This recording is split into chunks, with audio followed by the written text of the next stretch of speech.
దాన్ని చూస్తే నిజంగానే గద్దరు ఇక్కడ ఈ అవార్డులో గద్దర్ ఫోటో లేదు. డప్పు ఆయన ఏదైతే ఆయన చేతికి డప్పు పట్టుకొని నిత్యం కాలికి గజ్జలు డప్పు పట్టుకొని ఉందో అదే కనిపిస్తుంది. కానీ ఎక్కడ కూడా గద్దర్ ఫోటో కానీ గద్దర్ ఆయన ఎగురుతున్నట్టుగా ఆయన గుర్తు చేసేలాగా డప్పు తప్ప గద్దర్ ముఖ చిత్రం ఆయన పేరు కూడా ఎక్కడ కూడా కనిపిస్తలేదు. అయితే కొంతమంది ఆంధ్ర సినీ పెద్దల సూచనలు వాళ్ళ మాట వినడం వల్లనే తీసేస్తారని చెప్పేసి కూడా ఒక విమర్శ ఉంది. దాంతోపాటే చంద్రబాబుకు పూర్తిగా వ్యతిరేకంగా పనిచేసినటువంటి గద్దర్ మావోయిస్టుగా ఒక ప్రజా ఉద్యమ నాయకుడిగా చంద్రబాబు ప్రభుత్వానికి పూర్తిగా వ్యతిరేకంగా పనిచేసినప్పుడు ఆయన చెప్పడం వల్లనే రేవంత్ రెడ్డి ఈ గద్దర్ ఫోటో గద్దరు ఎక్కడ గద్దర్ అనేది గద్దర్ అవార్డులు ఎక్కడ కనిపించకుండా చేసిందని చెప్పేసి కూడా ఒక విమర్శ వస్తూ ఉంది. నిజంగా కూడా Gaddar Telangana film development corporation Telangana అవార్డులు అని చెప్పేసింది, కానీ ఎక్కడ కూడా గద్దర్ ఫోటో కానీ గద్దర్ పేరు కానీ కనిపిస్తలేదు.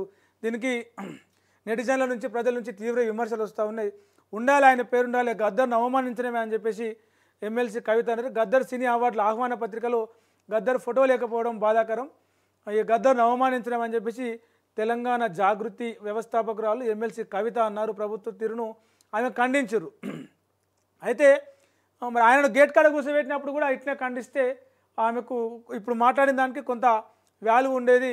అప్పుడు ఖండించలేదు, అప్పుడు గేట్ కాడ కూర్చోబెట్టినప్పుడు ఖండించలేదు. ఇప్పుడు ఖండిస్తే ఈ ఖండన నాకు లెక్కలోకి రాదు. కానీ గద్దర్ ఫోటో లేకుండా ఇప్పుడు నంది అవార్డు అంటే నంది ఉంటుంది, ఫిలింఫేర్ అవార్డు అంటే ఇట్లా ఒక బొమ్మ ఉంటుంది, దాని ఏమంటారు రకరకాల అవార్డులు దానికి సంబంధించిన ఒక ప్రతిబింబం దానికి సంబంధించిన ఒక గుర్తు ఉంటుంది. కానీ గద్దర్ పేరు మీద ఇచ్చే అవార్డులకు గద్దర్ ఫోటో లేకుండా గద్దర్ పేరు లేకుండా ఇవ్వడం అనేది కొంత అసంతృప్తి వ్యక్తం అవుతూ ఉన్నది తెలంగాణ ప్రజలలో కావచ్చు, కళాకారుల నుంచి కావచ్చు. మరి ప్రభుత్వం ఏం నిర్ణయం తీసుకుంటే దాని మీద మళ్ళీ మారుస్తుందా, ఇంకా అవకాశమే లేదు. ఎందుకంటే ఈరోజు సాయంత్రమే గద్దర్ అవార్డుల ఫంక్షన్ ఉన్నది. మరి ముఖ్యమంత్రి ఎలాంటి ప్రకటన చేస్తారు, దానికి సంబంధించి ఏమైనా వివరణ ఇస్తాడా చూడాలి.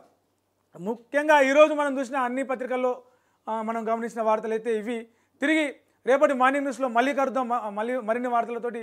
ఇలాంటి ముఖ్యమైన ఇంట్రెస్టింగ్ అప్డేట్స్ కోసం చూస్తుండండి తొలి వెలుగు. నేను మీ ప్రవీణ్ సుంకరి, సైనింగ్ ఆఫ్. వెల్కమ్ టు తొలి వెలుగు, నేను ప్రవీణ్ సుంకరి. నేను లై డిటెక్టర్ పరీక్షకు సిద్ధం, రేవంత్ రెడ్డి వస్తాడా అని చెప్పేసి కేటీఆర్ సవాల్ చేసిండు. ఏదైతే వరుసగా ఆయన మీద ఆరోపణలు వస్తున్నాయో, ఈ కార్ రేసింగ్ కావచ్చు,